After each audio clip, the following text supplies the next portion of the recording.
Assalamualaikum Bu Rektor. Selamat pagi. Unmute.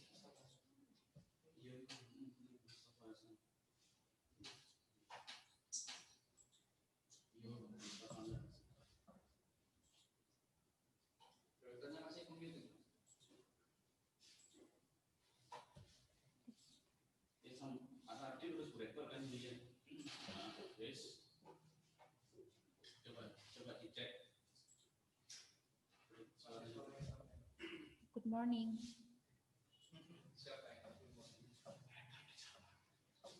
Assalamualaikum warahmatullahi wabarakatuh, Bu Rektor. Selamat pagi, Bu Rektor.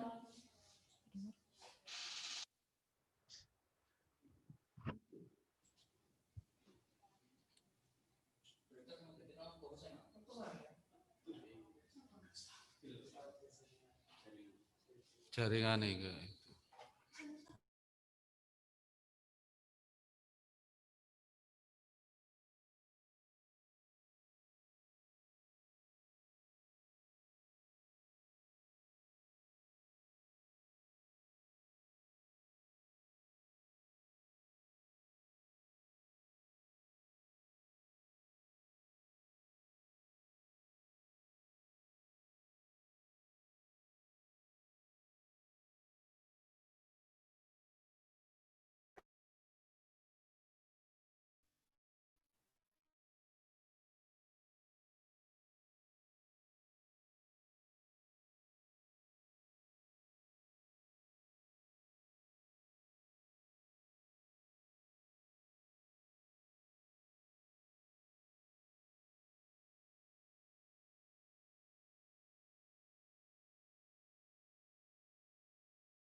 Selamat pagi, Bu Rektor.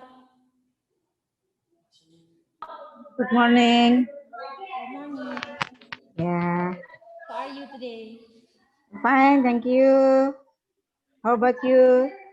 I'm fine too, thank you. Okay. What about this preparation for this occasion? Preparation is Really is good, and the speaker is ready. okay. Ready. Can we start this event? Okay, it's okay. Okay. Okay.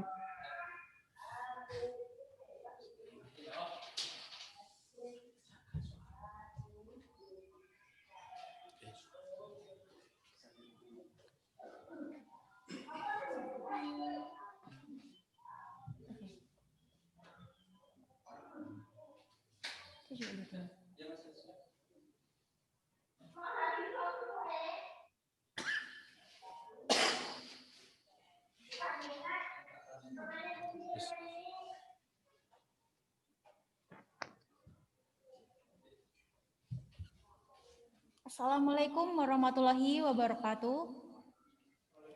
Waalaikumsalam warahmatullahi wabarakatuh. Respectable Director of Universitas Islam Darul Ulum Lamongan, Mrs. Hajah Ainul Masroh SHMH, Honorable the Vice Rector, Students Aware and Alumni, Mr. Dr. Sutardi SSMPD, Honorable my friends, the speakers from around the world, Mr. Jeremy Q. Zulueta, Mr. Amir Hassan, Mr. Mohammed Amen Mohammed Syahali, Mr. Ashrul Haq, Ms.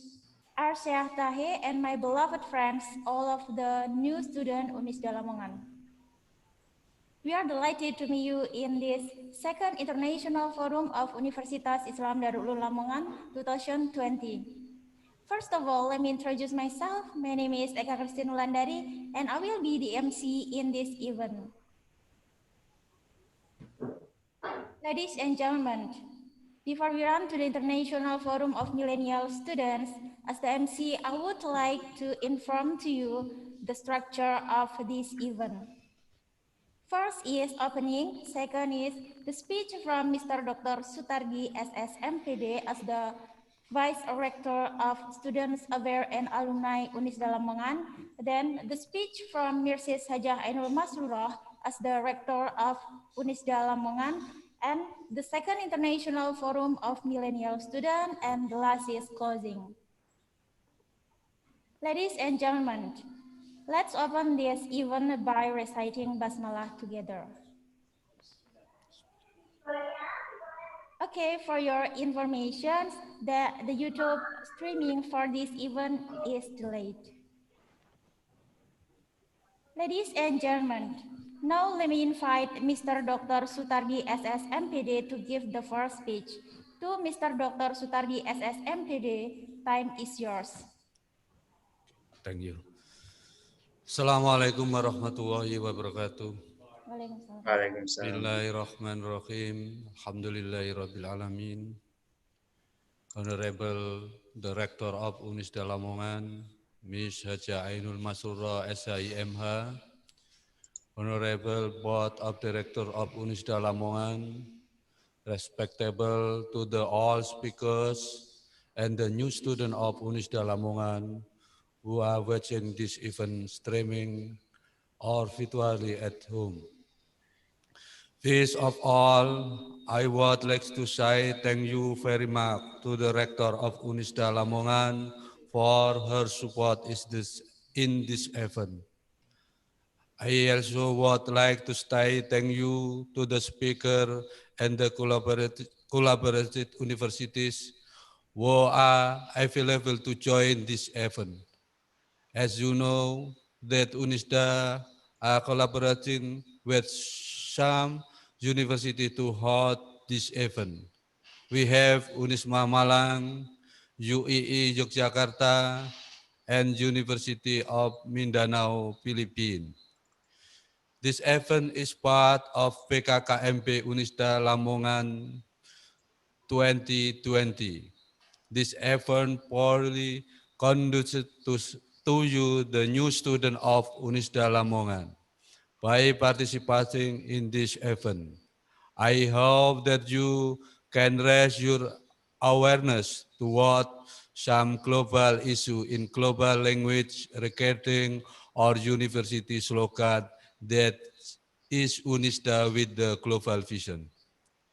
That last, I would like to say, don't be shy to ask some question to the speaker and enjoy the event. Thank you. Thank you very much for the conduction, Mr. Dr. Sutardi SSMPD. The next one, let me invite Mrs. Hajah Ainul Masroh to deliver the speech. To Mrs. Hajah Ainul Masroh, the time is yours.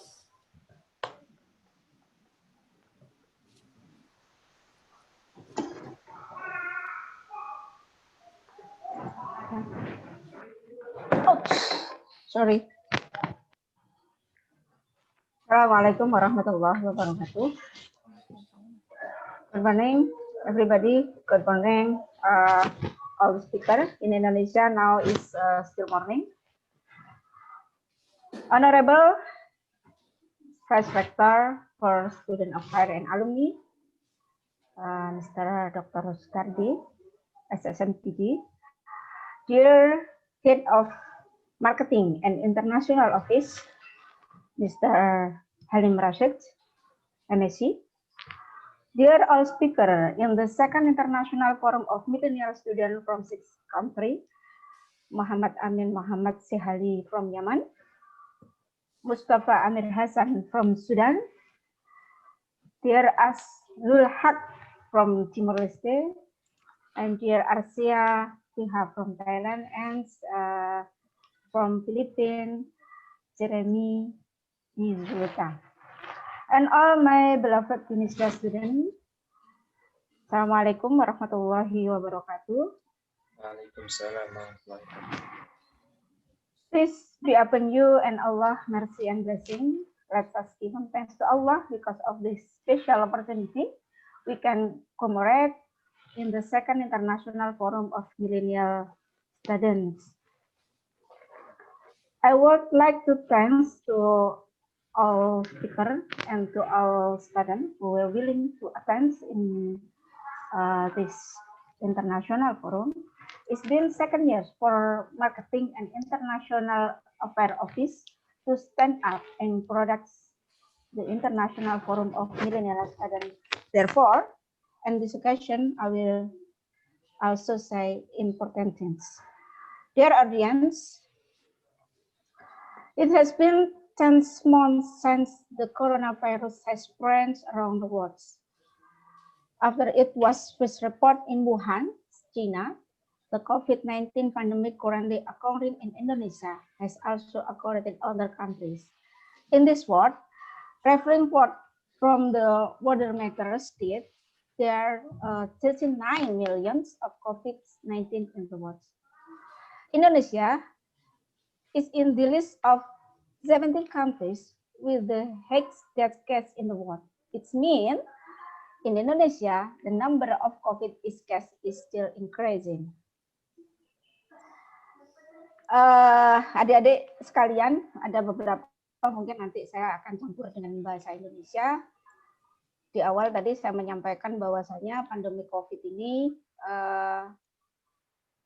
melanda seluruh dunia dan sampai saat ini sudah ada 39 miliar kasus, 39 juta kasus di seluruh dunia dan Indonesia menempati ranking ke-7 kasus meninggal karena COVID. All students, this COVID pandemic is witness many sectors from the economy, industry, health, agriculture, and education.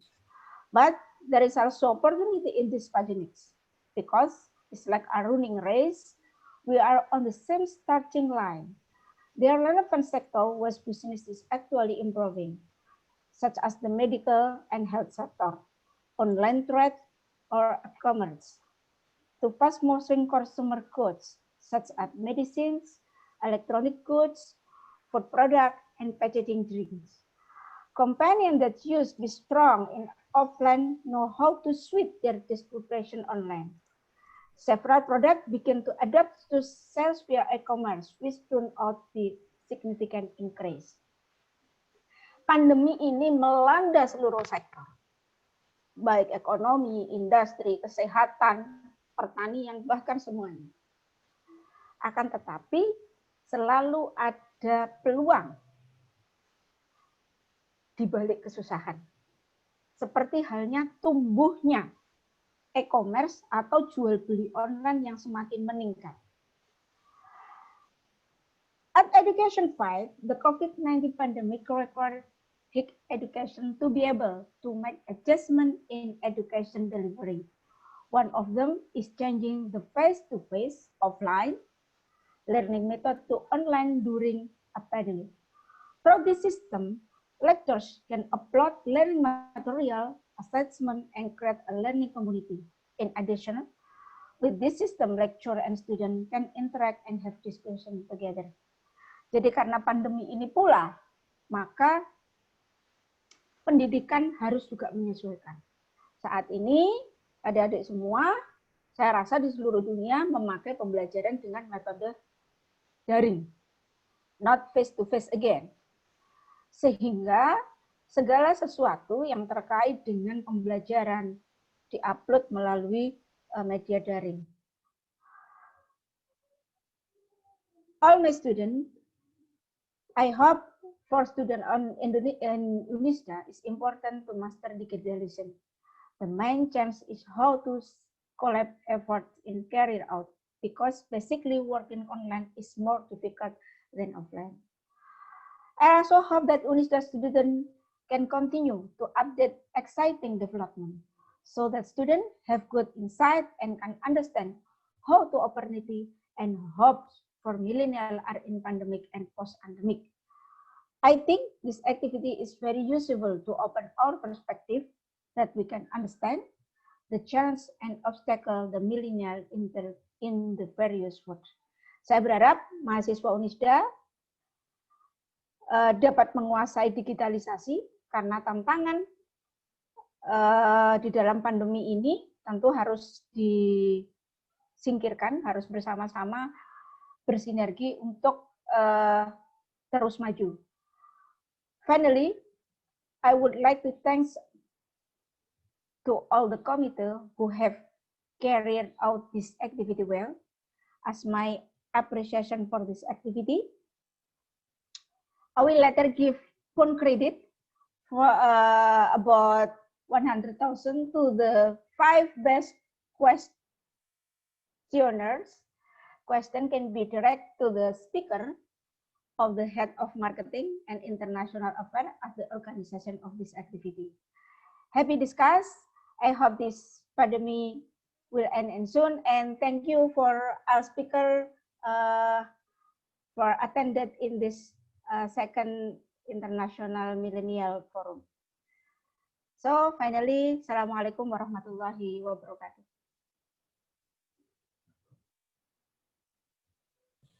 Thank you very much for the speech, Mrs. Hajah Ainul Masrurah, SIMH. Ladies and gentlemen, now we are in the second International Forum of Millennial Students. But before we go to hear the speakers, let's see the video about the COVID-19 pandemic. Check this out.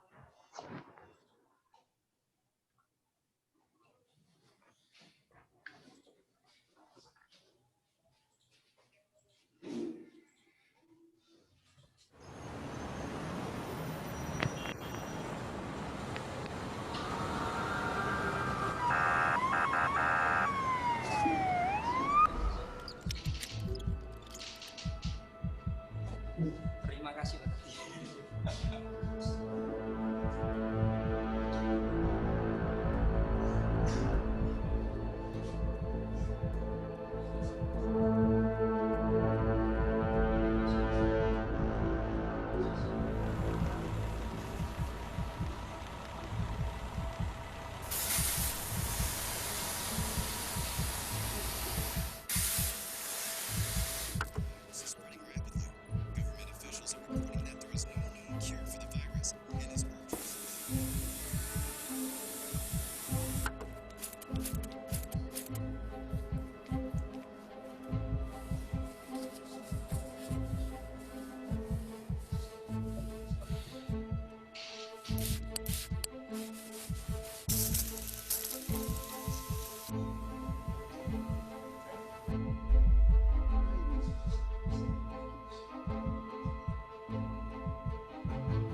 The COVID-19 pandemic has created immediate and unprecedented challenges in education.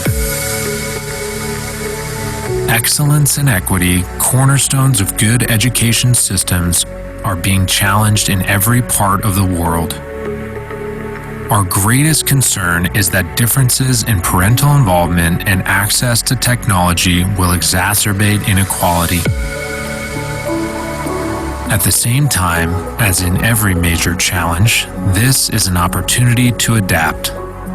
And as important as continuing quality education is, it is just as important to maintain mental and physical well-being for students and parents. People all over the world are even turning this situation into a chance to connect. There are areas for individuals as well as educators to reflect on how to improve. For this unique spotlight, we have researched hundreds of examples, both big and small, on how to help children learn in these extreme times.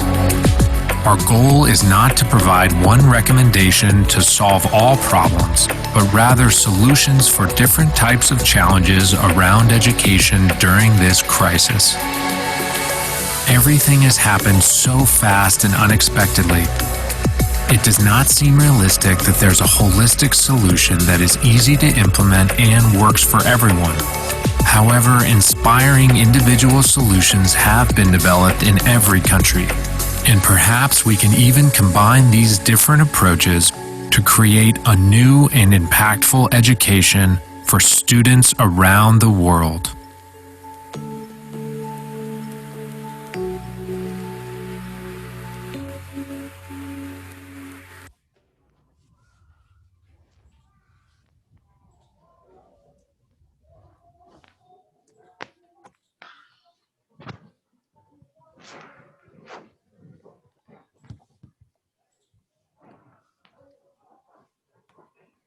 Okay, as we know that the world are suffered by the COVID-19 pandemic, those in this event, we are trying to discuss the issue, particularly the impact on education with some overseas higher education students. So before we start the event today, let me introduce you some of our speakers in this awesome event. First, we have Miss Arsia Tahir from Thailand. She is my senior in English department. And then we have Mr. Jeremy from Philippines. He once came to Unisda last year as preservation student. And next we have Mr. Mustafa Amir Hassan from Sudan. He is from Unisma Malang. Next we have Mr. Mohammed Amin Mohammed Shehali from Yaman. He is from Universitas Islam Indonesia, Yogyakarta. And the last we have Mr. Asrul Haq from East Timor. He is from Unisda Lamongan. Okay guys, before we start to the speakers, let me tell you about the rules in this event. First, this event will have 5 speakers from around the world. Each of speaker will share their knowledge and experience toward the COVID-19 pandemic in their own country. After the speaker finishes presenting their material, question and answer session will be opened. To you, my friends, if you have some questions, use raise hand in Zoom or you might type your question in chat. And to you, my friends who watch this event via YouTube, you also might ask some questions by typing in comment column. Okay, no need to wait anymore. I will bring you to our first speaker. And let me present to you Miss Arsia Tahir from Thailand. Hello, Miss Arsia. How are you today? Hello, I'm great and very excited today. Okay, can you greeting with your language? Okay. สวัสดีค่ะ ดิฉันนางสาวอาซิยะตาเหมาจากประเทศไทยค่ะ Wow, that's a good greeting, right? I'm sure you know that this year we have a big problem in education sector because of COVID-19 pandemic, right? Yeah. And so can you share about your experience during this COVID-19 pandemic? This time for you. Okay, thank you, the moderator. Assalamualaikum warahmatullahi wabarakatuh. Good morning, ladies and gentlemen. First of all, let me introduce myself to you. My name is Arifia Tahe. I'm from Thailand. Now, I'm studying at Darul Uloom Islamic University. Today I will share the COVID-19 pandemic situation in Thailand.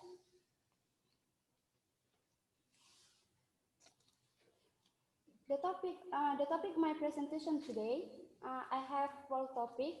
The first topic is the general condition of COVID-19 in Thailand. And the second topic is the impact of the COVID-19 in Thailand. And the third challenge that is presented by the student challenge that is presented by the student during the COVID-19 pandemic.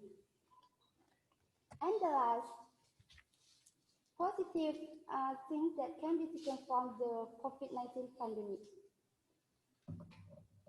Okay, the first I will talk about the general condition COVID-19 in Thailand.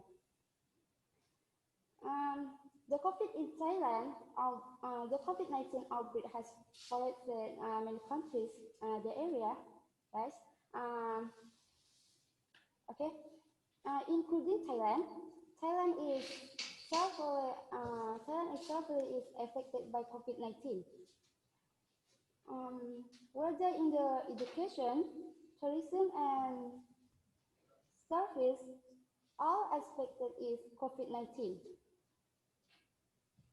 The first time COVID-19 comes to Thailand is January 30, 2020, and after that a rapid increase.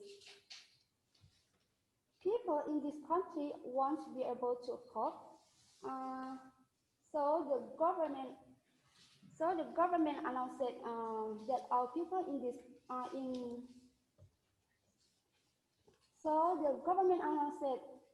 that our people should work from home and study from home. Okay, this is the number of Thai people infected with COVID-19. This number was updated October 30, 2020. Thai people, 3,643 infected coronavirus cases, and 59 deaths. And then Thai people, 3,457 recovered by COVID-19. In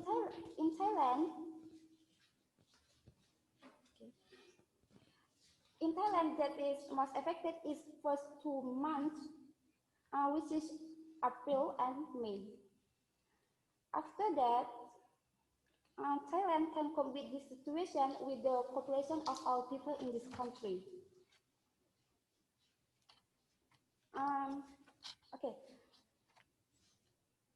The next one. The second point is the impact of the COVID-19 pandemic in Thailand. Thailand is severely affected by COVID-19, especially in the education.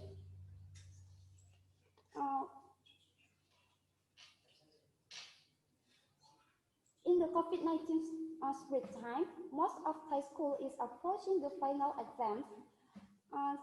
Then the teacher taught to the students study from home and exams from home through online learning. Some problems that happened on online learning during the COVID-19 make the students do not understand, and the quality of education decreased. The next one. This is analysis of inequality in access to educational resources. Students in Thailand, only 59% have a computer for use at the home.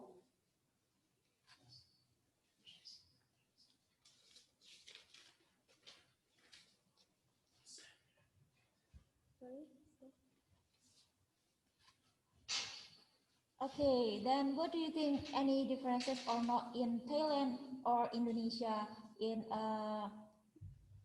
education strategies? What is the difference?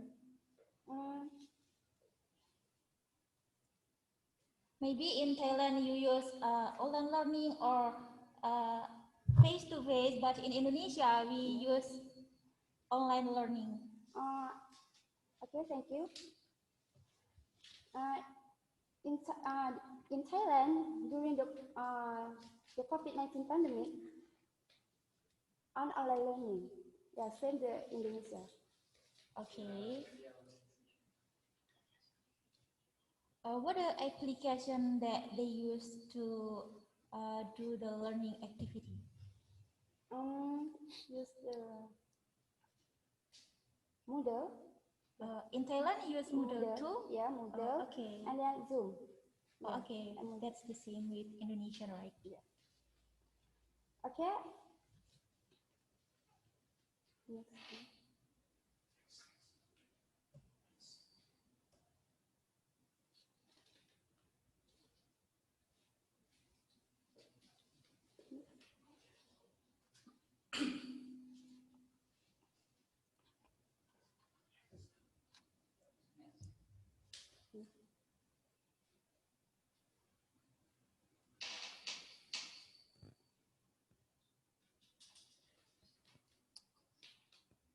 Okay, the next you will Next point.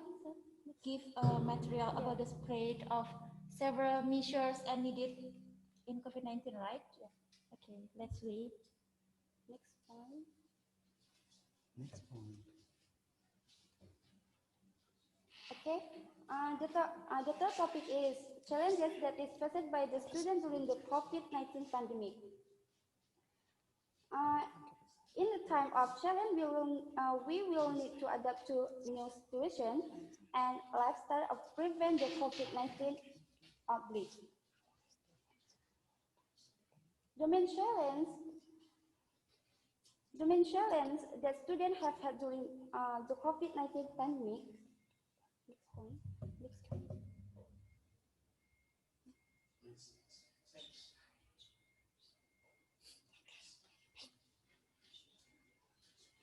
Okay, the main challenge that students have had during the COVID-19 pandemic, the first challenge is on daily life.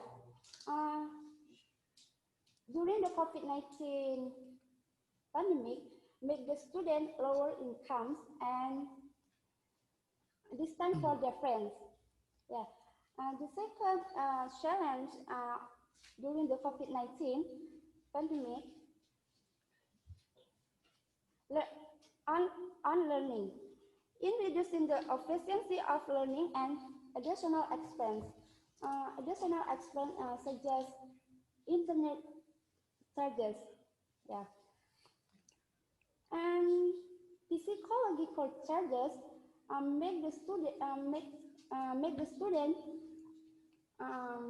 stress and anxiety and then burden at the home. Oh, okay.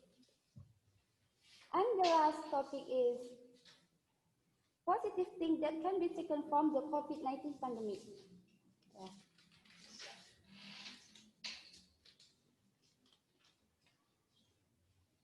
Okay, in every crisis, there is always a hidden opportunity, right? Yeah, the plague has terrible, but allows us to learn more ways to protect ourselves. Yeah, the epidemic is whole business, but it may be an opportunity to return to establish yourself. Establish oneself. During the COVID-19 pandemic, always think positively and don't give up. Always do positive. Always do positive things so that we can face the challenge and use the opportunities. While the terrible COVID-19 situation, we can turn this situation into an opportunity, right? Yeah. Someone studying far away, he can back home to be with his family.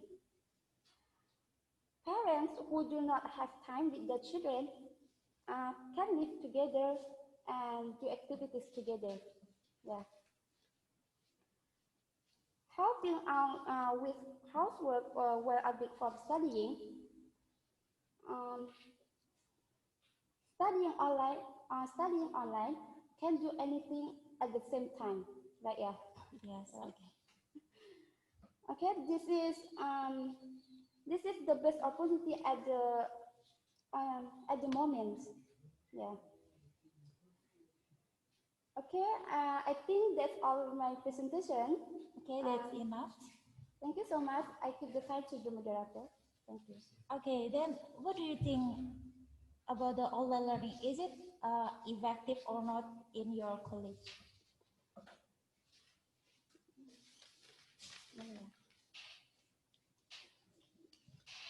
Sorry, can you repeat this question? How do you think about the COVID-19 pandemic in this time, especially in your education activity? Is it effective or not using e-learning or online methods? Okay, your opinion is that's not effective to learning using online method, right? Okay. It's interesting experience from Ms. Arsia Tahi from Thailand. Thank you so much for your material. And okay, guys, to continue our forum today, it's now my pleasure to introduce the second speaker. He is a college student from University of Mindanao, Philippines. He also ever visit UNISDA in 2019. So let's welcome Mr. Jeremy. How are you? Hi, good morning. How are you? I'm fine too. My honor to meet you again. Yeah, me too. So to formally start, I am Jeremy Zolweta, and I am from the Philippines. And I just wanted to extend my gratitude for UNISDA and for the people behind this event for inviting me again as a guest speaker. Actually, last year, I went to Indonesia as a practice teacher, and I was also invited as a guest speaker last year, and so I wasn't expecting this to happen for to be a guest speaker once more, and so I'm very thankful with that. And so yeah, I'm very happy. So to start with my discussion, let me read again our theme for this year. It's the impact of COVID-19 pandemic for higher education students, challenges and opportunities. Actually, me as a college student, I don't really see a lot of opportunities while we are experiencing coronavirus. I see a lot of challenges. Do you agree? Do you guys agree? I only see a lot of challenges and struggles while experiencing this COVID pandemic. So before that, I wanted to um, share to you the condition of the Philippines while we are experiencing COVID. Can I share my screen? Yes. Sure. Yes. Okay. Are you guys seeing it now? Yeah, I get it. All right. Okay. So this is COVID-19 in the Philippines, the general condition. So the Philippine situation in numbers, um, as of October 13, 2020, we have over 344,000 confirmed cases here in the Philippines. And that is so unfortunate. That is very bad case here in the Philippines. But we are so happy that we have over 293,000 recoveries from the COVID pandemic. And that's somehow a good news because at least more than half of the confirmed cases have already recovered. But unfortunately, we have 6,372 deaths happened for the whole Philippines. Anyway, let me know if I'm speaking too fast so that we can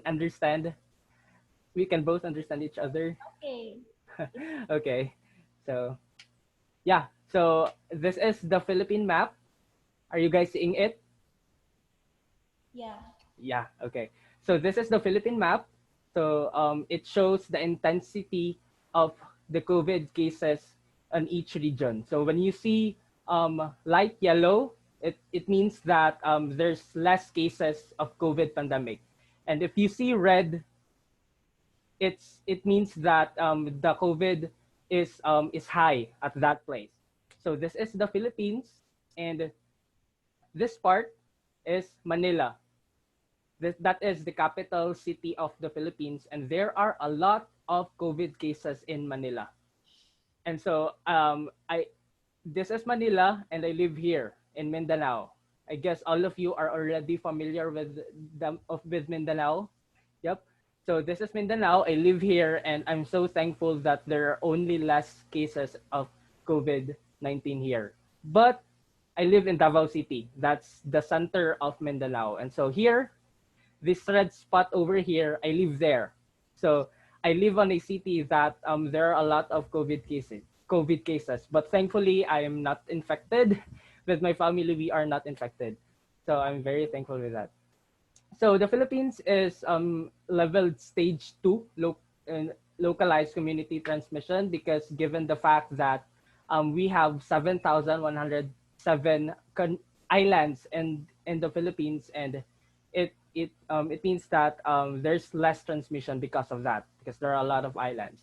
And so because here in Davao City, where I live, the center of Mindanao, because of there are a lot of cases here, we have to follow a lot of rules, such as liquor ban and a curfew from 7 p.m. to 5 a.m.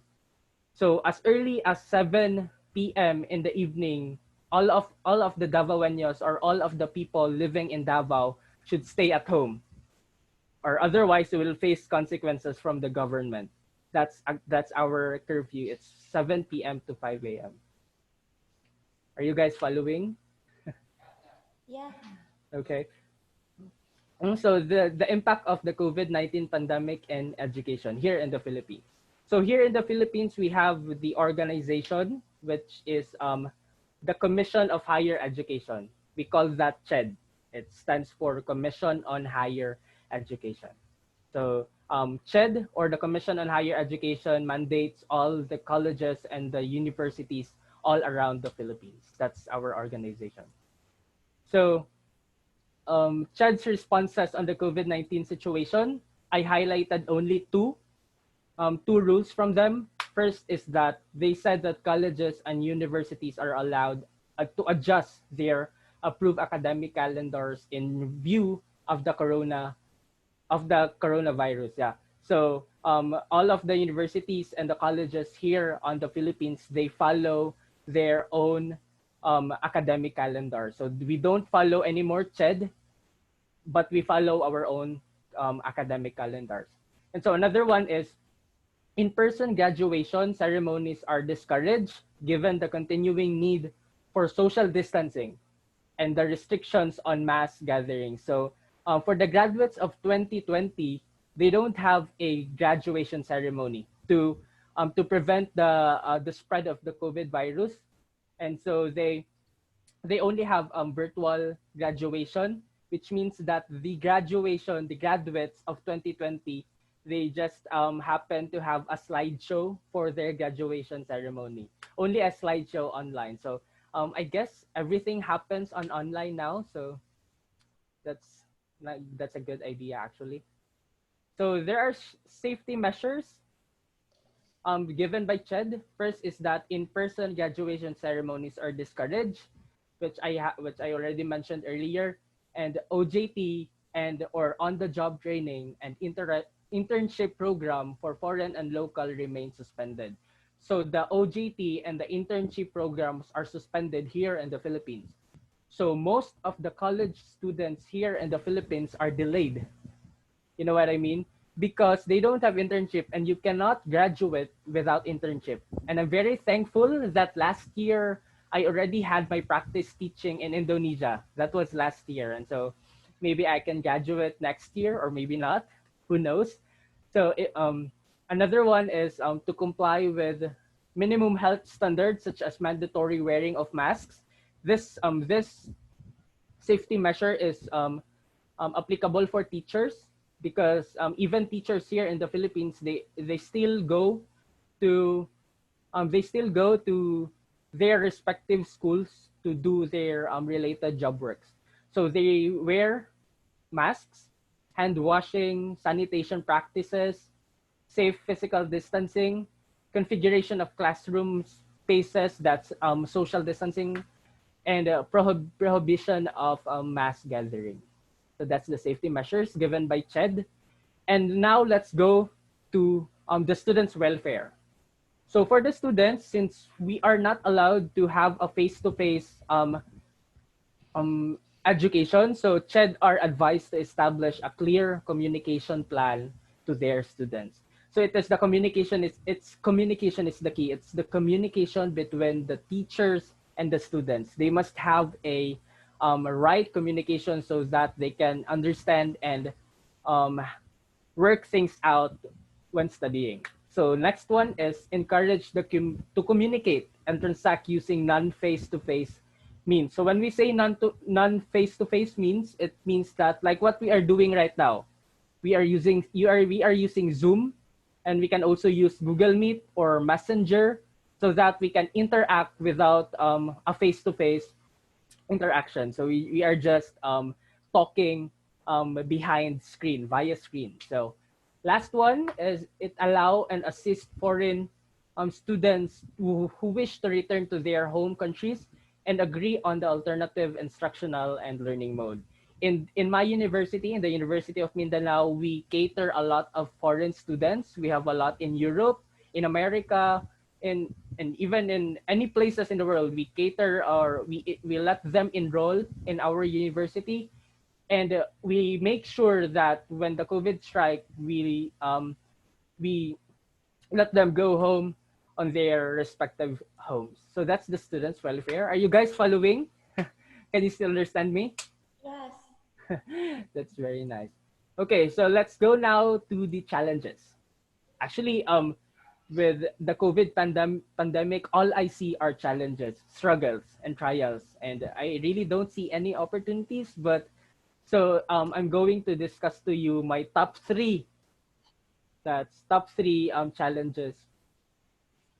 And so my first challenge is that distance learning will reinforce teaching and learning approaches that we know do not well work. So I agree with Miss Thailand that distance learning or blended learning is not as effective as face-to-face. I guess everybody agrees that it's better to learn when it's face-to-face than distance learning, like discussing online. So I guess everyone agrees to that. And another challenge is educators will overwhelm and unsupported to their jobs well.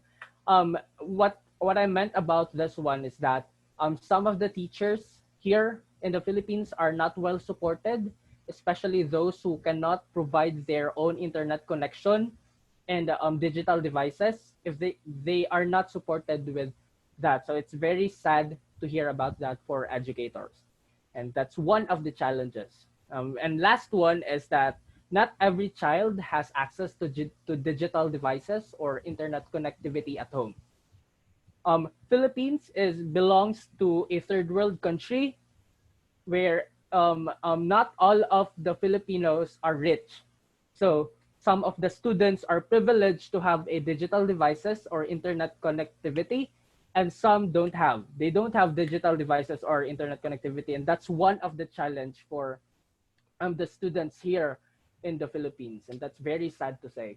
So that's it for my challenges, and so let's proceed with the opportunities. Actually, I'm really not hoping that there is opportunities, or I'm really not expecting that there are opportunities during this COVID pandemic, but surprisingly, I see a lot of opportunities as I dug deeper and researched on the opportunities on the COVID pandemic. And so I have three.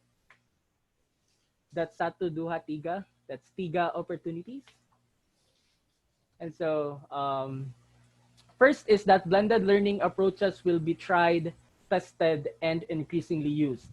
I mean, we are all living on the 21st century now. So it is impossible that a single person do not know technology. I mean, all of us already have cell phones, we already have technology.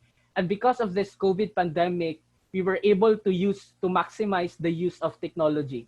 Like we use Zoom, we use Google Meet, or we use a lot of platform in order for the teachers to um, have their classes online. And that's a good thing. And second one is teachers and schools will receive more respect, appreciation, and the support for their important role in the society. I mean, the same with the nurses and the doctors, teachers are frontliners too, right? They risk their lives in order to teach students, and even if it's online. And I salute with the teachers out there, especially in UNISDA, for having this. And lastly, this crisis will help us come together across boundaries. You, you know what I mean? I mean, um, like what we are doing now. I am in the Philippines and you guys are in Indonesia, but we are bounded together because of this COVID pandemic to discuss things about COVID pandemic and to sort things out about this pandemic. And so I hope that's it. I hope that you have learned something from my discussion. And yeah, thank you so much for this opportunity. Thank you. Terima kasih. Thank you so much, Jeremy. Sama-sama. Can you give a greet for all of us here in Indonesia with Indonesian language? Oh, actually, that was last. I forgot how, but I remember. Salamat pagi. Okay. Is that correct? Sorry. Okay, I will give a little conclusion from Jeremy's material. Jadi, guys, kondisi COVID-19 di Thailand, di Philippines, maaf, tidak separah yang ada di Indonesia. Untuk di sektor edukasi, mereka juga menggunakan sistem online learning, seperti menggunakan Zoom, Google Meeting, seperti kita sekarang. Dan juga mereka juga mempunyai sebuah organisasi yang bernama Commission of Higher Education. Jadi mereka bekerja sama dengan seluruh sekolah di institusi internasional.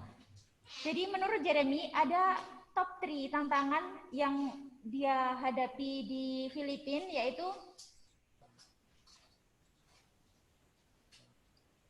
pembelajaran menggunakan blended learning itu sangat tidak efektif. Jadi pembelajaran menggunakan online learning itu tidak seefektif tatap muka.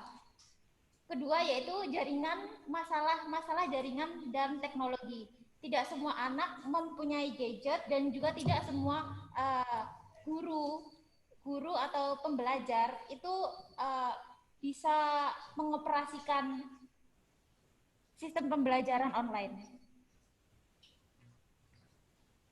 Tapi ada juga keuntungan yang didapat dari adanya COVID-19 ini. Yang pertama yaitu kita mereka lebih familiar terhadap penggunaan teknologi dan juga blended learning, pembelajaran online itu lebih populer di Philippines. Kurang lebih seperti itu. So, thank you so much for sharing your information with us, Jeremy. Sama-sama. Okay. I think that's Javanese. Then without further ado, I will bring you to the next speaker. He is from Sudan and right now he study in Udisma Malang. Let's join us, Mr. Mustafa Amir Hassan. Hello. Assalamu alaikum wa rahmatullahi wa barakatuh. My name is Mustafa Amir Hassan and I'm from Sudan. I study in University of Islam Malang. Okay, are you well? Yeah, I'm good, alhamdulillah. Okay, then please share your material to us, this time for you. In my home country, for all the local and for some international schools, be it elementary, middle, or high school, and even quite frankly, university, when the rain pours heavily and the streets filled with mud, students do not go to school. When there is a sandstorm that blurs the air, a few meters ahead of anybody walking outdoors, it is a cause of skipping school. My home country is Sudan. and these are but a few of the common ways in which natural disaster affects education on all levels there. My name is Mustafa, and I'm ethnically Sudanese. I'm here to speak to you all briefly about how COVID-19 has really affected my country in terms of learning and education. This current pandemic has truly put a strain on all aspects of education and has greatly depleted its major constituents. The owners of the owners of the education institution and the staff and the students. Firstly, but also unfortunately, I must admit that that education in Sudan is at large not free, but it government or private, be it governmental or private. Money paid for a student tuition goes to the pockets of staffers and administrative authorities of the schools that works in maintaining the structure of the school. When patient zero, the first case of COVID-19 was reported in Sudan, not so longer after, the Ministry of Education temporarily closed down all schools and employed a lockdown for the whole country. During this lockdown, because staff members and administrative authorities of these educational institutions were not getting paid, and the growing inflation of the country continued, day-to-day life expenses as well as maybe livelihoods became a scarcity amongst my people. People went hungry. The government could not and did not reimburse or provide sufficient financial support to those in need. And above all, and what is most disheartening, people stopped learning. For those parents staying at home with their children, it was either blessing or curse or both. But but but for the beginning majority of the lockdown, students were forced to stop traditional methods of learning in social classroom. This forced many students, after of course spending their better half of Corona vacation entertaining themselves and staying idle, try and apply themselves individually and seek learning methods of their own. This allowed for creatively exploring and finally extorting the internet or books laying around, and even the spoken knowledge, the spoken knowledge they could attain from elders to try and bridge the knowledge gap of knowledge. Finally, it wasn't until quite recently, in these past few months, that the Ministry of Higher Education finally came up with a safety protocol to employ in schools and universities so that traditional learning can be employed again. This meant masks, hand sanitizers, sprays, and fever checks upon entering the school, adequate ventilation and social distancing in creates and classrooms. It also meant shifting some classes to virtual setting. Zoom, ideally this should have worked, but unfortunately this is not the case. For most of educational institutions, despite the knowledge of the COVID-19 modes of transmission, the better part of students, staff, and administration are underestimating the, the magnitude of this virus. To expose the truth, I must confess that at large and especially locally, these masks are not kept all the day. Social distancing is very briefly practiced, and online classes are rarely used due to the daily power cuts across the whole country. It is unfortunate but true that as expected, the safety protocols were not enforced and are difficult to enforce in my home country. Needless to say now, the students are classified as one of the largest source of transmissions currently. In terms of affecting students' ability to learn, this pandemic has challenged students to seek learning independently. With the with the limited spoon feeding educators can give, students are forced to try and shifting the generation of learners from the age of information to the age of inference and application.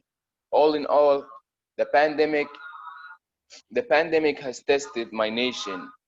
It has tested this nation and will continue to test us until a cure is found or until a sustainable solution is found. May we all recover from the effects of this virus on us in each way, and may we learn from it too. Inshallah, we too can be ruthless, widespread, and impactful as this virus. But in our venture to seek knowledge, regardless of the physical constructs that are currently used to do so, let us be creative in our search for self-learning and not be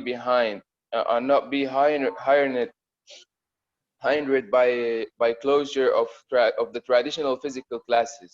It's not widely known, but the best setting for learning isn't physical, it's mental. Let's join together, not just the fight against the coronavirus, but the fight for education. Thank you. Okay, that's enough. Yeah. Okay, thank you so much for your nice presentation. So, Yeah, matur nuwun for like inviting me here, and I'm very honored for being here with you. okay, can you give a greet to our Yeah, host with yeah. Japanese or maybe Indonesian language? It's okay. Okay, selamat pagi. Okay, selamat pagi. Yeah. Selamat pagi.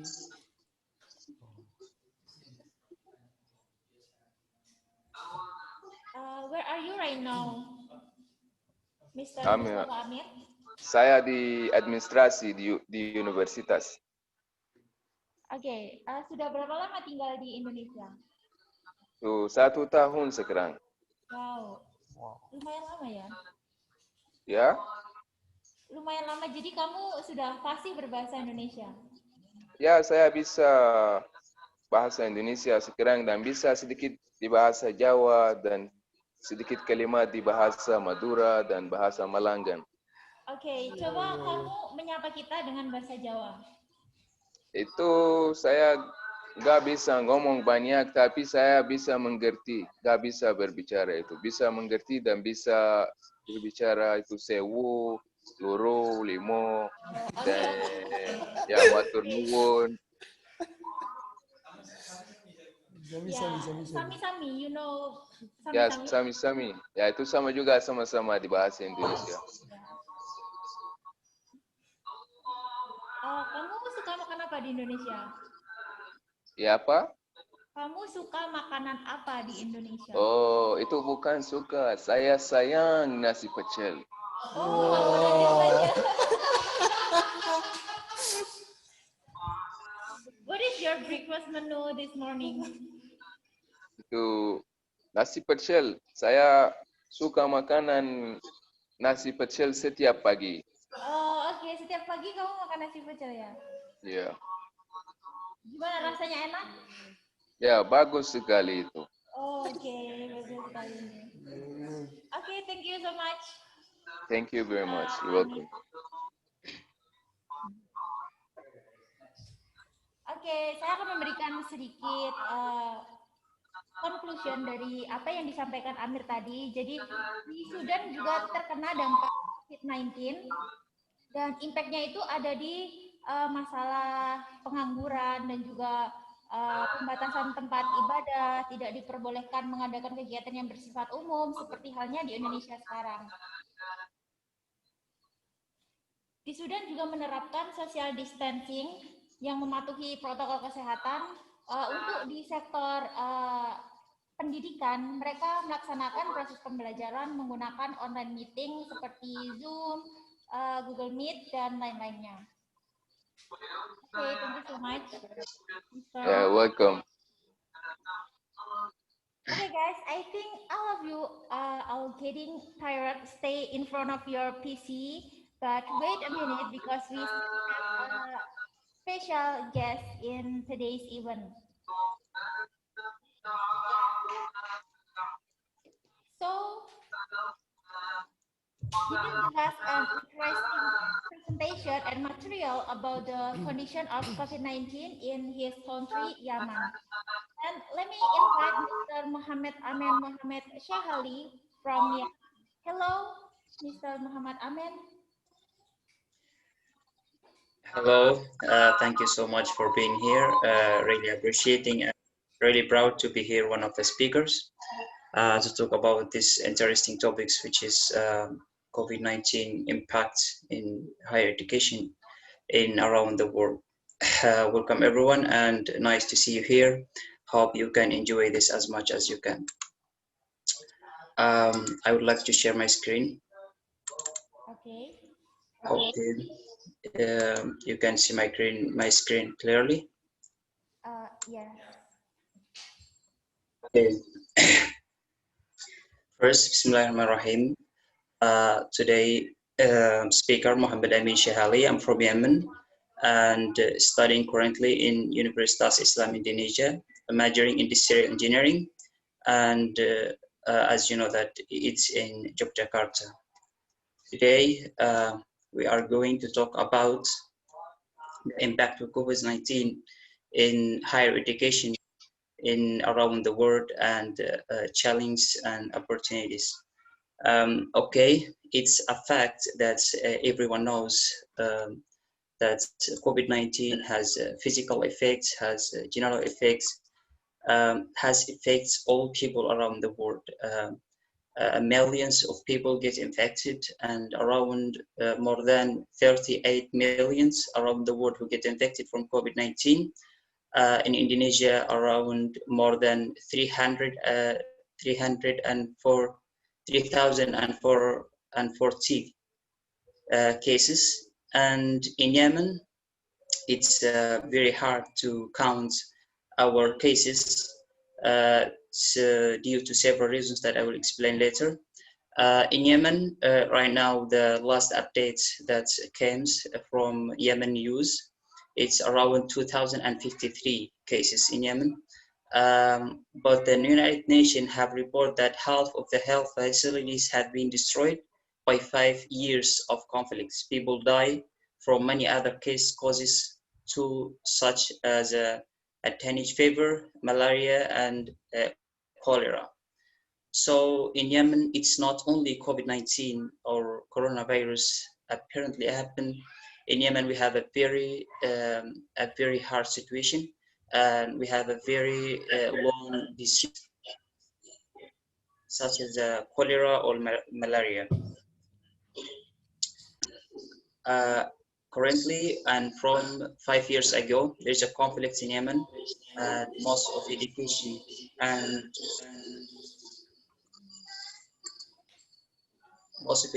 and health facilities has been destroyed, and almost the streets is empty, and most of students have been gone to the military to defend their country from the other countries. To talk about coronavirus has been spread in every single city and every single area in my country. People got unemployed, and it's a very hard situation for them, and it's hard to say that, but let's talk about the impact of COVID-19 pandemic in our education.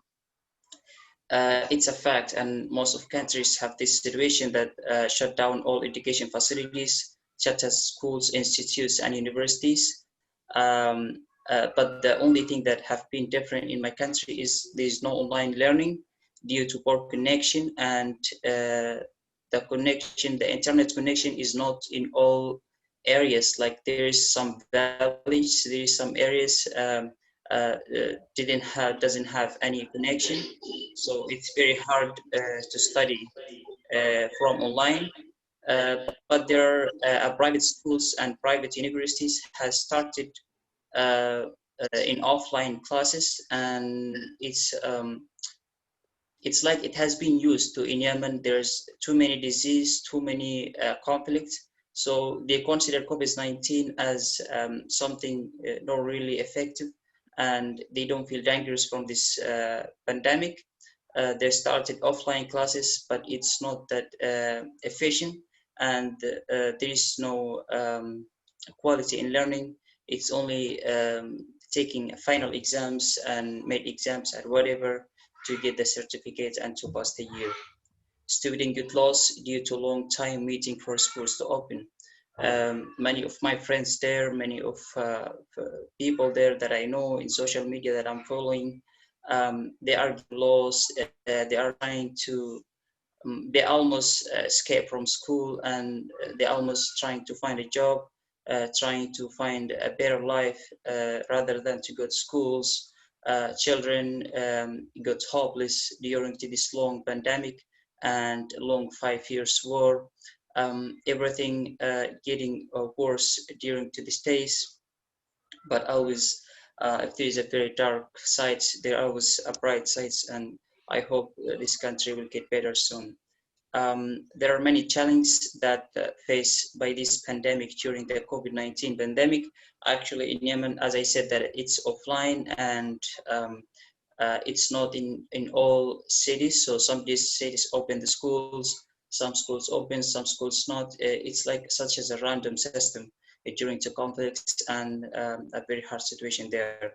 But I would like to speak that in general, like general situation, like in Indonesia or other countries, or maybe something happened in Yemen.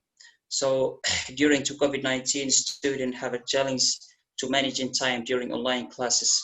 Some students starting online classes, especially in Yemen, there are too many international students who study in other universities, but they are studying from my country, which means their university, home universities in Malaysia or Turkey or Germany or Indonesia, but they are studying from Yemen. So it's very hard to manage in time during two different in timing. Like they are starting the class at 3 a.m. From the time in Yemen 3 a.m. and here is 7 a.m. and it's very hard for them to manage time to sleep and manage time to attend the class, and otherwise how to manage time for your study. There are too much things, and you feel like you have too many things, but actually you have nothing and you have done nothing. Like being very much lazy, very unmotivated. It's like how you can get all this effort trying to study and trying to think about the other things. Too much free time during the online classes. We have been unresponsible. I mean, like if you have online class, you don't have a really motivated time to go to school and to attend, to visit your friend, to see something new in your college. Stressed, and this is a physical issues. This is normally happen to all people. And the fifth thing is hard to communicate and make a new friend, especially for new students. For new students, apparently in all universities, not only in Yemen, like the first year is like the best year to make a new friends and to make a very long friendship in your life. So it's very hard for them to communicate. Communicating online is not that effective as offline. So this is also a problem. But as I mentioned previously that whatever happen, whatever does, there are always something. We have to be creative. We have to be effective. So that COVID-19 and online learning. For me and for my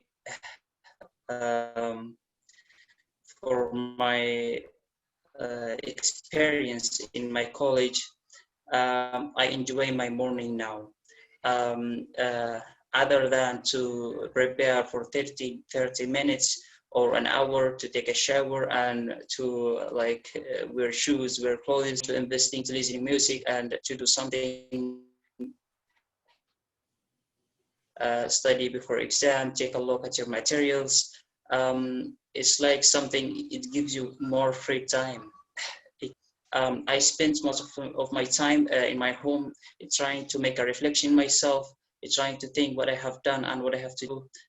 It's very good to be connected with yourself and to understand what you really want. I use social media less. In fact, people are getting worse to use social media and they use it so much time, but I truly use it less, and I'm trying to make more free time and more effort for the other things. I became my own best friend, and this is a very good opportunity that happened to me. When you are staying alone and you have less going outside, there is no offline classes, you become more related to yourself and trying to be yourself best friend. I am more international in my relationships. Actually, when we are in offline, we are in the normal situation, we meet friends, we go out, but this time there is something internal, and you are trying to check your friends, check your related in the a very direct way, like you chat them, you remember them, which means there's something intentionally. So you intend to ask about them. Also, there is too many opportunities like free online courses from top universities like Harvard, Cambridge, and too many universities. That means you can make your CV and you can develop your skills and you can get more opportunities to find a job lately or to make yourself strong in education. And there are many points about this, that coronavirus, it has ended wars. Actually, it didn't, but it makes some humanity in the war straighter, and it becomes like in Libya or Syria, uh, some war has been ended due to coronavirus, and people getting busy with this pandemic. I think that's all what I have, and I hope all your students be connected and be creative, be engaged with your lecturer, be cooperate and be more independent, and there is nothing can stop you if you really want something. Thank you so much for being here again, and I hope you take a look or take a picture about my country. Thank you so much again.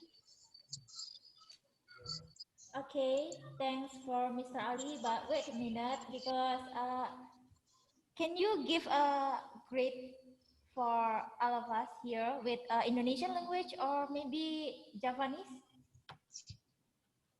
Brief about what? Like a brief, what do you mean by brief? Greeting like selamat pagi, selamat siang. Like that. Oh, selamat pagi mahasiswanya semua. Apa kabar? I hope you all in good health. Yeah. Where are you right now? I'm right now in Yogyakarta. Oh, Jakarta. Okay. How have you? How long have you lived in Indonesia? You mean why did I choose Indonesia? Yeah. Actually, it was recommended from many friends that I have here. Search in internet. I watched many YouTubers that have videos in Indonesia, and it has a good tourist places. Yeah. Uh, can you speak in Indonesia? Sedikit aja. Ya, coba, silakan dicoba. I actually speak a very local language, like not really formal, because I learned it straight. So. What do you want me to say? Coba, gimana kabarnya? Kabar aku baik, alhamdulillah. Alhamdulillah. Tadi pagi sarapan. Maybe I know motivation sentence. I always say belajar terus sampai mati. Oh. Kamu suka makanan Indonesia?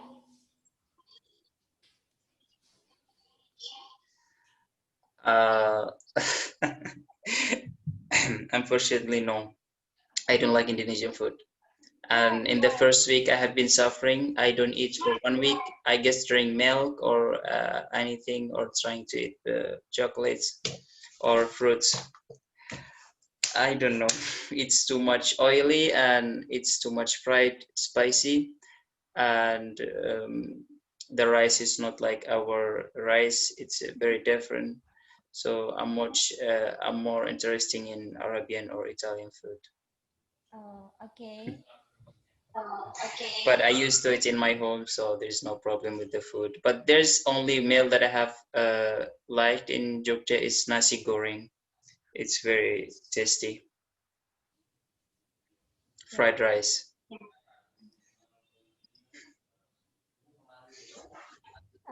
Kamu orangnya pemalu ya? No, I'm not shy. Okay. Okay, thank you so much for Mr. Ali. Nice to meet you. You're most welcome. Okay, jadi Survey by interviewing parent and the characteristics opportunity the school Bauma program focus the process for school and the primary education then 1 to 6. Head County data collection was initiated by Planning Direction AMIC Department to respond to the emergency dean.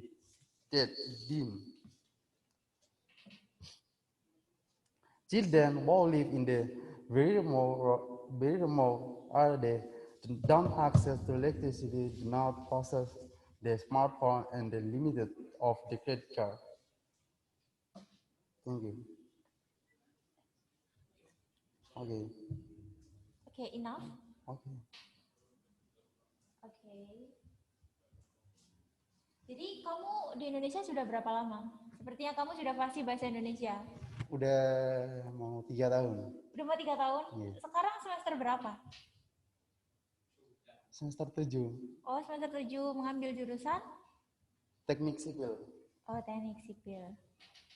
Bisa menyapa teman-teman pakai bahasa Timor Leste?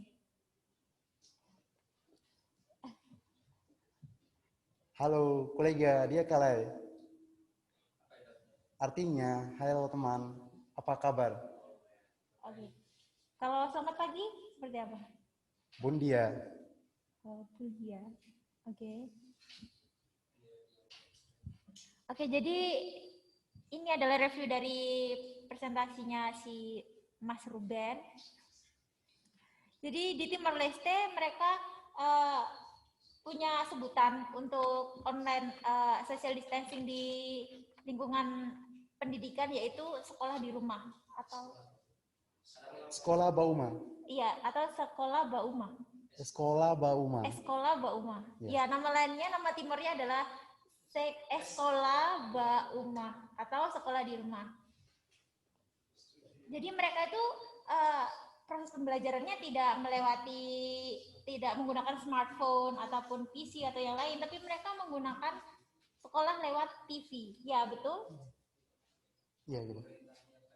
Oh, jadi di sana belum pendistribusian seperti ponsel dan lain-lain tuh belum sebagus di sini ya? Iya. Oh. Jadi seperti apa lebih lengkapnya? Ya.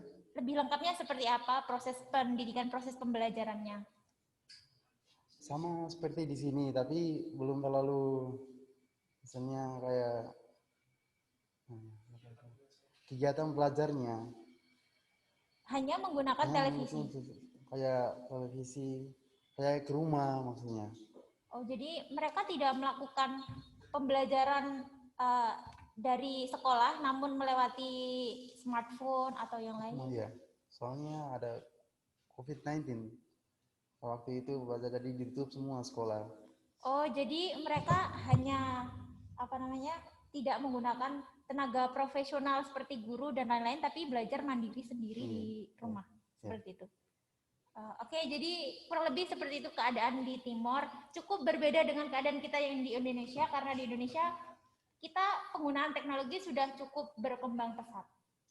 Benar begitu? Yeah. Okay, thank you so much for your interesting material, Mr. Ruben.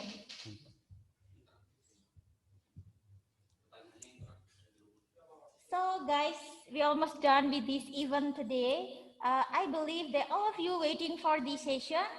And so if you have any questions, feel free to ask. I will choose some questions from Zoom and YouTube. No, just from Zoom. According to Mrs. Ainul Masroh said before, we will choose 5 of the best questions to get door prize, right? Okay. Jadi silakan bertanya, tidak usah sungkan-sungkan. Oke. Kalian bisa mengangkat tangan, tekan raise hand di Zoom, ya. Kalian bisa bertanya, dan 5 pertanyaan terbaik akan mendapatkan hadiah. Kalian boleh bertanya memakai bahasa Indonesia, tidak harus menggunakan bahasa Inggris, guys. Nanti saya akan membantu menerjemahkannya kepada speakers kita yang ada di luar negeri. Oke. Atau yang di sini juga butuh ituin juga nggak apa-apa. Silakan bertanya.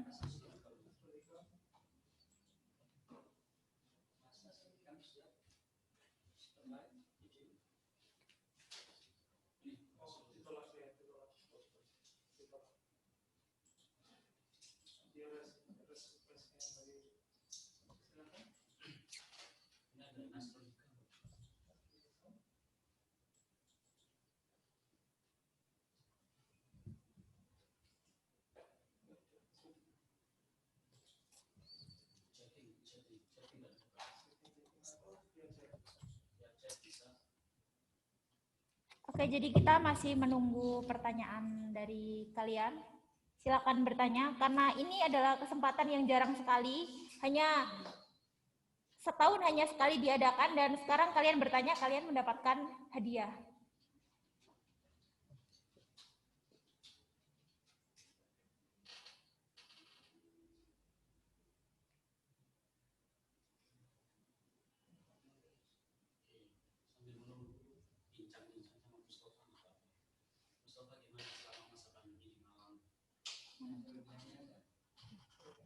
Hello Mustafa, are you still there?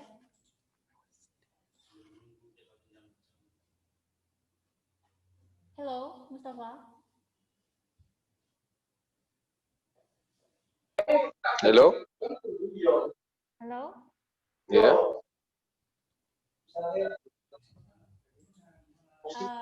Mustafa, gimana keadaan COVID di Malang? Apa?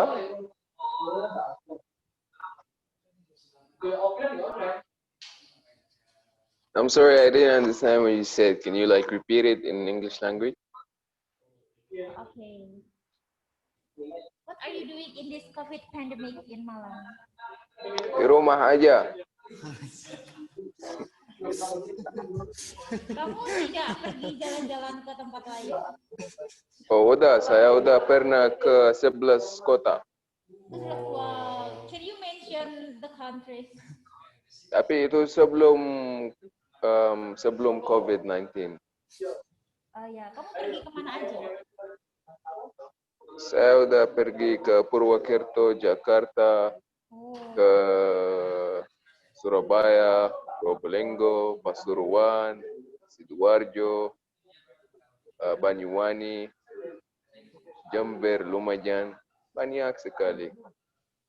Okay, maybe next time you should visit Lamongan, right? Insyaallah. Okay, hello Dita. Yeah? Okay, Mustafa, thank you. Okay, welcome. Okay, wait, and we will have a question for you. Okay, Anindya Pradipta Hutami. Hello.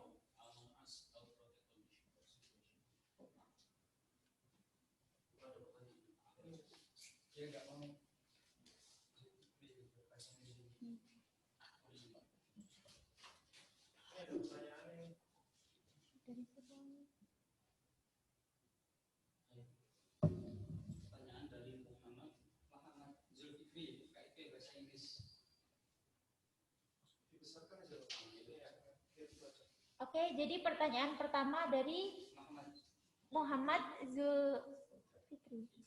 Zulfikri dari jurusan Bahasa Inggris. Jadi ini pertanyaan untuk siapa?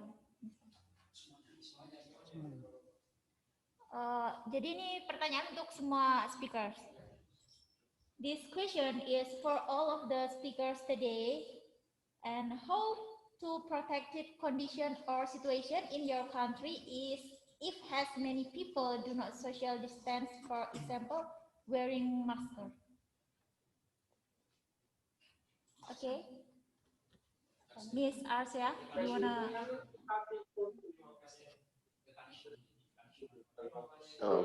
May I answer this question? Okay, Mustafa, please answer the questions. Just let me reread it again. Walaikum assalam wa rahma. So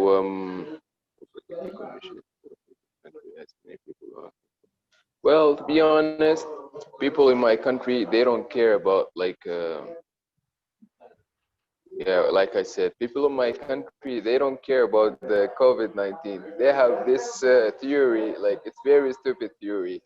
They say because of my country, like the weather is very hot.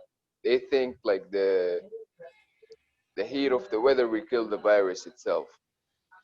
So most of them, they don't care about like wearing the masks or like the social distancing or like these kind of protocols, even though like the government put like fines, like the police put some fines on it, and it's a very big fines. Like for example, if you just like not wearing the mask, you can pay a fine up to like 5 millions or like something like this. But even though the people still, they don't care. Okay, thank you. Yeah, welcome. Ya, jadi di Sudan mereka tuh tidak begitu mematuhi protokol kesehatan karena cuaca di sana juga panas. Jadi menggunakan masker itu akan membuat mereka semakin kepanasan. Jadi virus corona juga akan mati karena terkena panas yang terlalu tinggi tersebut. Okay, you got it, Zulfikri? Oh, okay. For Yaman, Mr. Mustafa. Oh, yeah, Mr. Amin, sorry. Can you answer the question? How we can protect people from COVID-19 while they are not wearing masks? The question is like this. Yes. Actually, this thing should be cooperated from people and government, because the government cannot force people to wear masks. Otherwise, people don't want to. I mean, in some countries, like my friend Mustafa, his country is very hot because I have been there for 1 year. And so, but there, I guess, recommended that people have to wear mask even if there's no corona, because it's like a desert and there's too much things that needed to be with a mask. In my country, actually, the government has did a very strict situation. Like if you are not wearing mask, you have to pay around $30. So it will be a penalty of your stupidity. I mean, you have to wear mask, otherwise you will pay like hundreds of money that you will buy too many masks otherwise. So it's a good from my country that they make penalty, so you have to pay if you don't wear mask. And also people take it internally, and they really wear mask everywhere. They clean themselves. And also I have been in Jogja also, they also make the same. If you don't wear mask, you have to pay 2,050 rupiah, 100 rupiah. But actually, yeah, Jogja is almost normal and everything all right. Okay, thank you. Jadi guys, di Yaman mereka juga kalau tidak menggunakan masker mereka akan kena denda sebanyak $30. Sedangkan di Jogja mereka yang tidak menggunakan masker akan didenda Rp250.000. Okay, next we move to the second questioner. Okay, please, Salsabila, hello. Iya, Kak. Good morning. Morning. Kamu dari jurusan apa? Dari jurusan akuntansi. Oke, jadi silakan bertanya. Yang tadi Kak itu pertanyaan saya yang gimana cara menghadapi mereka di negaranya itu kalau untuk para yang nggak mau mengikuti protokol itu loh Kak. Itu saya. Oke, jadi pertanyaannya juga sudah terjawab ya? Iya. Oke, are you satisfied with the answer?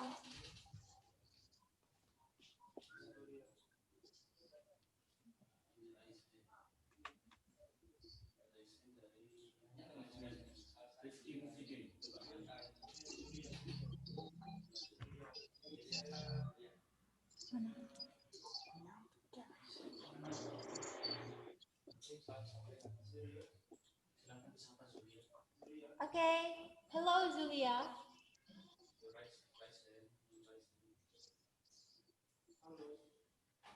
Hello Julia.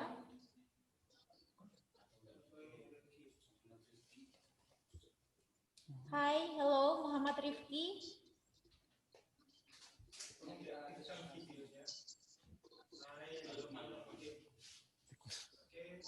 Hello Lukmanul Hakim. Halo, Oke, kamu dari jurusan apa? saya dari jurusan Pendidikan Matematika. Oke, silakan bertanya. Ya, saya mau bertanya. Ini untuk semuanya. Ya. Saya bertanya, apakah ada saran buat pemerintah untuk pencegahan COVID ini supaya cepat selesai? Itu saja.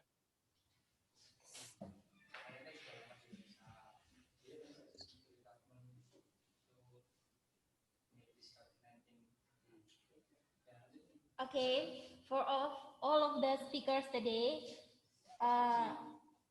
kalian semua kan sudah lama di Indonesia, so can you give a suggestion for the government to complete what is it to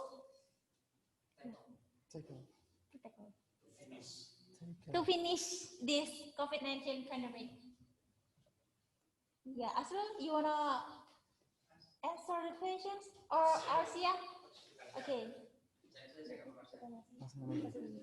Ya, jadi kamu kan udah lama di Indonesia, jadi saran untuk pemerintah agar masalah COVID ini cepat berakhir seperti apa? Oke, saya guna bahasa Indonesia aja ya. Oke, kalau di sini apa gitu? Ya, bisa di sini, bisa di Indonesia, it's up to you. Oke. Untuk apa tadi cepat saran untuk cepat menghabiskan COVID-19 untuk pemerintah. Pemerintah. Oke. Kalau saran saya, kalau di Thailand sekarang itu udah terbiasa, karena kan di Thailand itu menggunakan apabila people when going out tuh gak menggunakan masker itu kena denda. Ya, kena denda. Terus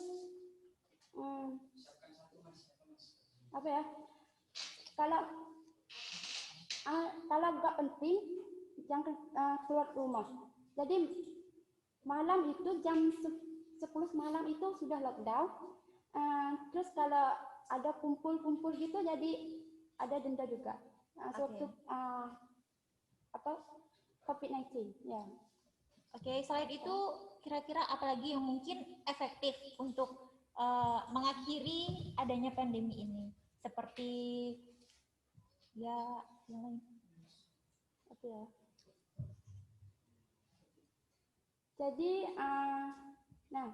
Jadi Indonesia sekarang corona COVID-19 masih bertambah ya, semakin tambah semakin banyak. Jadi saran bagi saya itu kalau kalau gak penting itu jangan berkumpul dengan banyak orang, dan juga apabila di sini ya jarang pakai masker. Nah, kalau bagi yang nggak pakai masker itu jadi pemerintah atau polisi atau siapa di sini itu ambil denda di sini, saran bagi saya untuk mencepatkan COVID-19 ini cepat habis di Indonesia. Oke, jadi menurut Miss Arsya, mungkin Indonesia bisa lebih memperketat peraturan, ya, dan memberikan punishment untuk semua orang yang melanggar tata tertib seperti tidak menggunakan masker dan lain-lain. Okay, next question is from Anindya Pradipta Hutami. Hello. Hello, how are you? Dipta. Hi. Hi. Pretty good. Your questions. Yes, I already mentioned my question in chat. Yes. Okay, let's say again. So this is a question for all speaker. So how do you optimize learning activities at home during the corona pandemic in your country? And how do you think the country already supports students to learn online or not? Okay, that's my question. Okay, this question for all of the speakers today. Yes. Okay, how do you maximize your optimize the learning at home. Yeah, how to maximize your study during COVID-19 at home? Yes, and the second question about country support student to learn online or not? Oh, okay. Your country, I mean.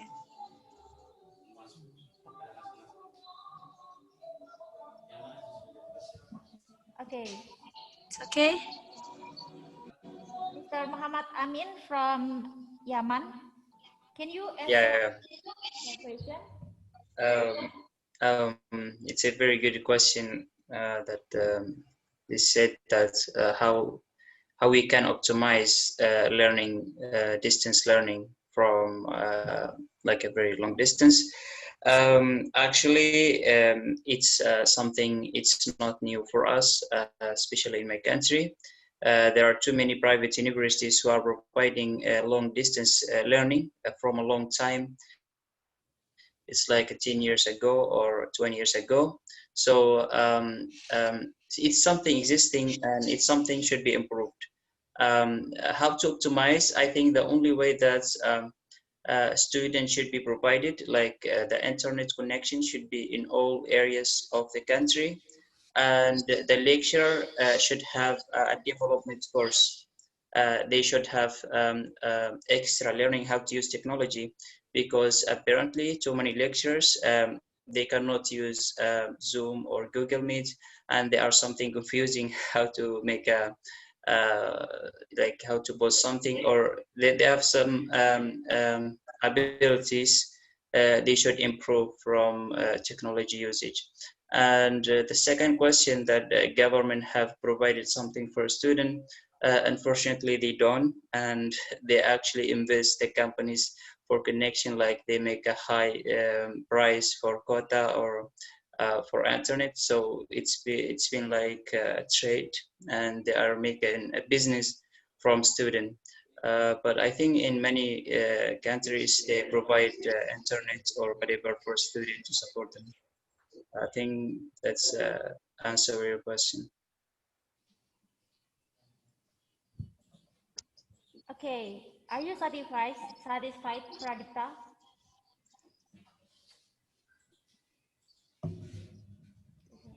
Hello, Pradipta?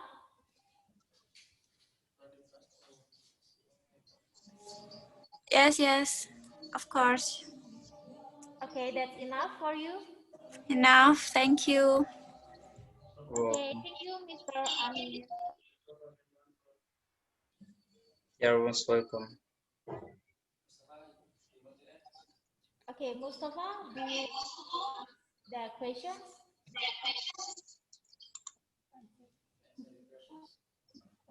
Yeah. I'm sorry, I didn't hear you. Do you want to answer the questions? Yeah, I already did offline and I'm sorry, not offline on the chat section because she said this is only a question for the chat. Okay, it's okay. We move to the next question. Hello, Nur Hidayat. Nur Hidayat. Oh ya, Nur Hidayatur Rohmania. Hello, good morning. Halo. Oke, Kak. Baik. Saya mau bertanya. Dari jurusan apa? Ya. Assalamualaikum warahmatullahi wabarakatuh. Waalaikumsalam warahmatullahi wabarakatuh. Ini ya, Kak, saya mau bertanya. Waalaikumsalam warahmatullahi wabarakatuh. Ini kan, posisi di Indonesia juga, maaf. Sebelumnya saya tidak menjelek-jelekan negara satu sama lain ya.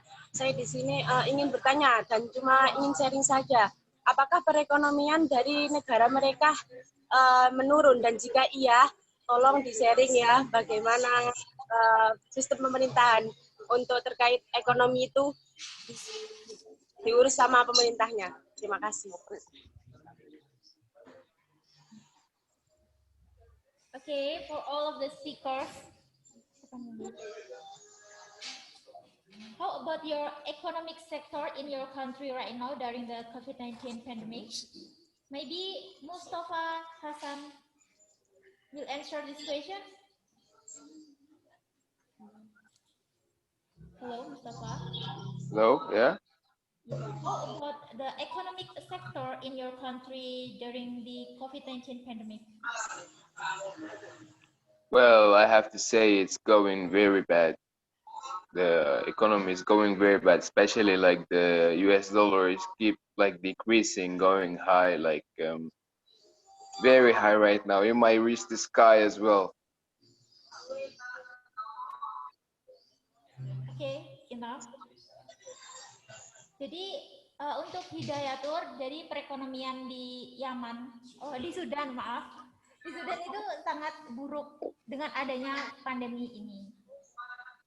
Okay, maybe for Jeremy. Hello, Jeremy. Yes, hi.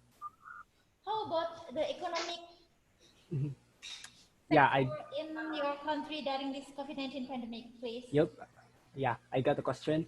Well, the economy here in the Philippines are going down, and the effects are it's like a domino that when the economy down, one company closed, and when a company closed, a lot of people are unemployed because of the economic close. The company closed, and a lot of people are going to be unemployed, and the unemployed people is not able to feed their family. And so I could say that the economy here in the Philippines is the same with Mustafa, that it's going down and it's very bad because of the pandemic. Okay, that's enough. Yep. Thank you so much. Oh, jadi guys, di Philippines sektor perekonomian juga menurun, jadi banyak pengangguran karena banyak perusahaan-perusahaan dan kantor-kantor yang ditutup, dan itu sangat mempengaruhi jalannya ekonomi di negara mereka. So, siapa tadi? Hidayatur, sudah puas dengan jawabannya? Apa, Kak? Gimana? Sudah puas dengan jawabannya? Ya. Terima kasih, Kak. Okay. The next question from Evatur.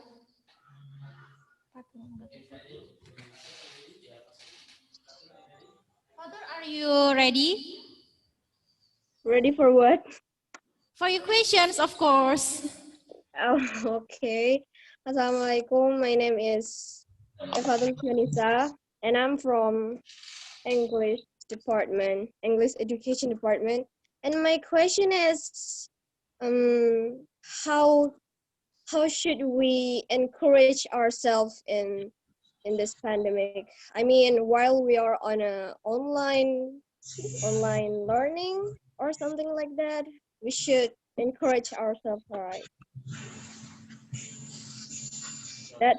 That's my question. Okay, this time for all of the speakers today to answer these questions. First, we go to Mr. Muhammad Amen, please. May I hear the question again, please? Sorry. So my question is, how should we encourage ourselves to face this pandemic? I mean, some of students it's like, whoa, I'm really scared of this pandemic, so I don't want to go out and I don't want to study like that. So that was my question. Oh, okay. This is a very good question, and it's most related to psychologists. You know, most of them is like Actually, this. question. Yeah, I know what you mean. Actually, this pandemic, it's happened to all people in the world. So all people get affected from this pandemic. So you are not the only one. You have to remember this in the first. And second, you have to remember that we are a human. Like a very simple thing, if we get hurt, we destroyed and something happened to us. The first thing that you have to do is self-protect. Protect yourself as much as you can. I'm not gonna say that you have to go outside. I mean, you don't have to go. I mean, if you're afraid to go to cafe, to public places, you are in Indonesia, right? Yes. Okay, if you're in Indonesia, which city? Oh, Bojonegoro. I don't know the city, but in Indonesia, mostly Of they course, have a very that's not a popular city though. okay. So that's They why. have, they have a very beautiful places, a very beautiful nature. Like here Okay. in Jogja, you spend most time. You don't need to go to cafe. At least there you can go to pantai, like forests, like a natural places to refresh your mind. And about your school, whenever you are as a human, mostly we need someone. I mean, you need someone to talk to. You need someone to tell everything that can be related to your study. Your friends, you can make a best friend or whatever. Be related and be engaged with your lecturers. Be connected with your classmates, and always remember this. Everything happened for a wise, and there is something we should learn, and we must be more independent. If your lecturer don't give you enough space or don't give you enough information about the materials, you have to be more independent, and you have to make everything like in yourself, and it will really make a good story for your generation, like children or whatever. Thank you. Yes. Yeah, thank you. I really appreciate that, sir. Yeah, you're most welcome. Okay, now we move to Jeremy. How about you, Jeremy? All right. That is actually a very good question. Um, what I wanted to tell you is that you need to focus on your goal. I mean, right now we are facing pandemic, this COVID pandemic, and it limits us to do our thing, which is to study. And right now I am studying. I am online. I am doing my studies online and working at the same time. And actually, in fact, I am earning a lot of money through my work here at home. And I actually ask myself now, should I continue my study or should I just work here because I'm earning money? I mean, I'm earning money for myself and for my family. And wow, that's great. I am a working student, and that is my dilemma in life. And so I have to remind myself, what is my goal? What do I want to do when I grow old? And that is something that I'm working it right now. My real passion is to teach people. I wanted to become a teacher. And so I have to remind myself, and you too, you have to remind yourself what is your goal in life. Right. And so because of that, you will strive to study, and you will be encouraged more and more. So I hope I answered your question. Yes, thank you very much. You're welcome. Okay, thank you very much for our speaker. That's a good answer. Yes, really, I appreciate that. Thank you very much. Okay. Maybe Mustafa Hassan, you want to answer the question?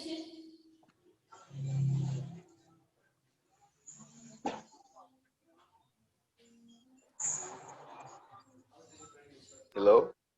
Hello, Mustafa. Hello. Can you hear me?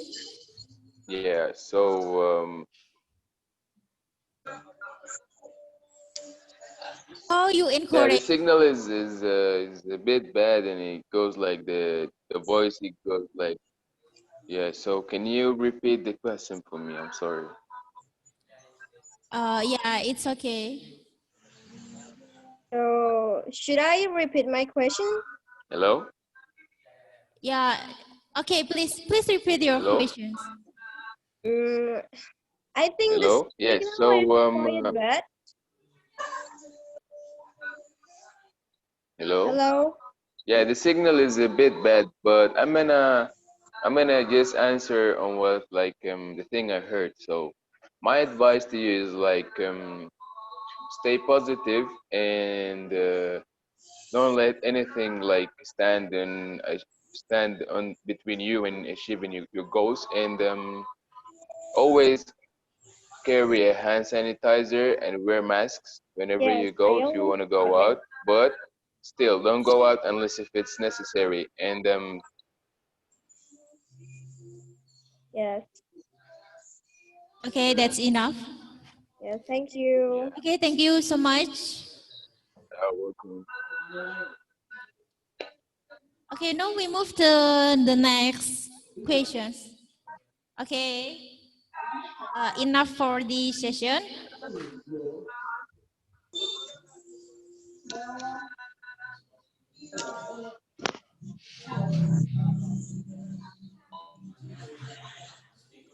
Okay, please for all of our speakers to turn on the video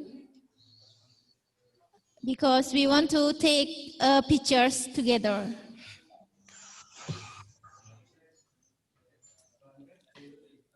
One, two, three.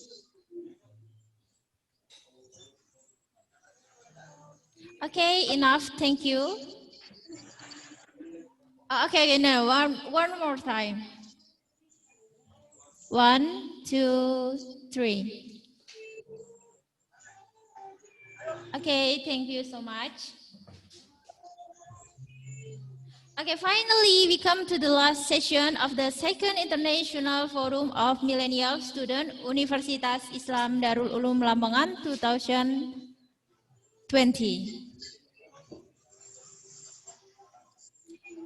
Thank you to our speakers today, and also thank you for all of the audience for your participation.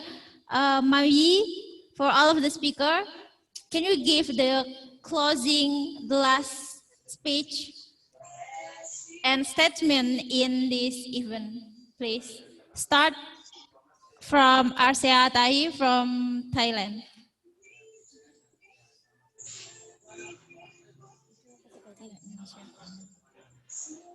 Oke, Assalamualaikum warahmatullahi wabarakatuh.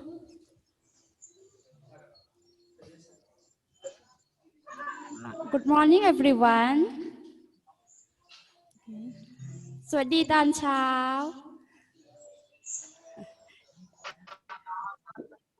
Selamat pagi semua.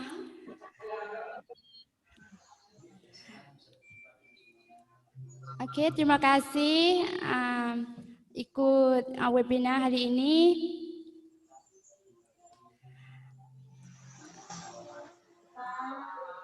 Insya Allah jumpa lagi tahun depan, ya. Ya, terima kasih. Oke, thank you so much. Assalamualaikum warahmatullahi wabarakatuh. Waalaikumsalam warahmatullahi wabarakatuh. Next is Ruben. Halo. Terima kasih udah ikut acara ini. Semoga kita berjumpa lagi di tahun yang akan datang. Oke. Semangat kuliah. Oke, terima kasih Ruben. And the next is Mustafa Hassan. Please give your last statement.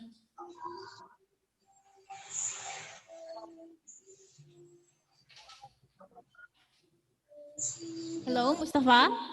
شكرا جزيلا لأنكم سمحتم لي بالمشاركة في هذا الويبينار، وأرجو التوفيق لكم جميعا في حياتكم وفي أي شيء تفعلونه.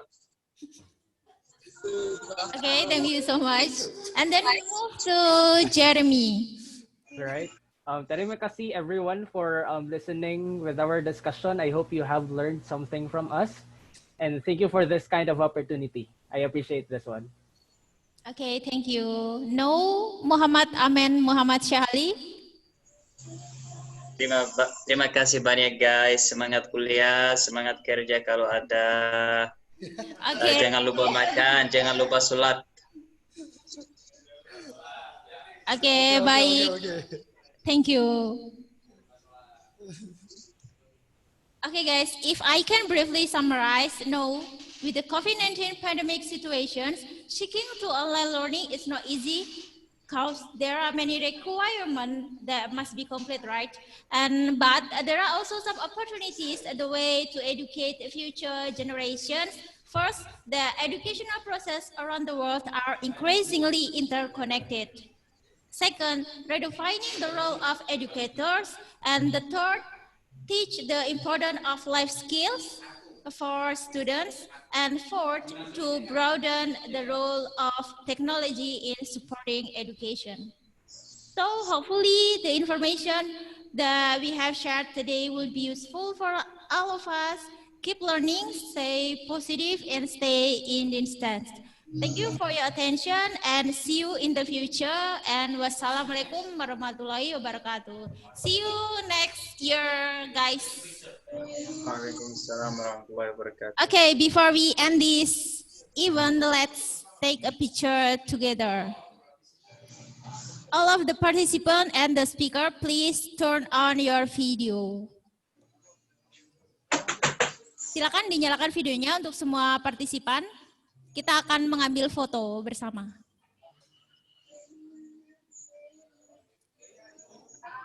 Oke, 1, 2, 3. Oke, terima kasih. See you next year. Bye-bye. Ya Allah.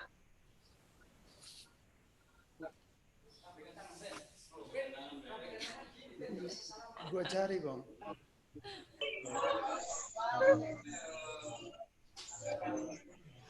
Kelas gak rewel.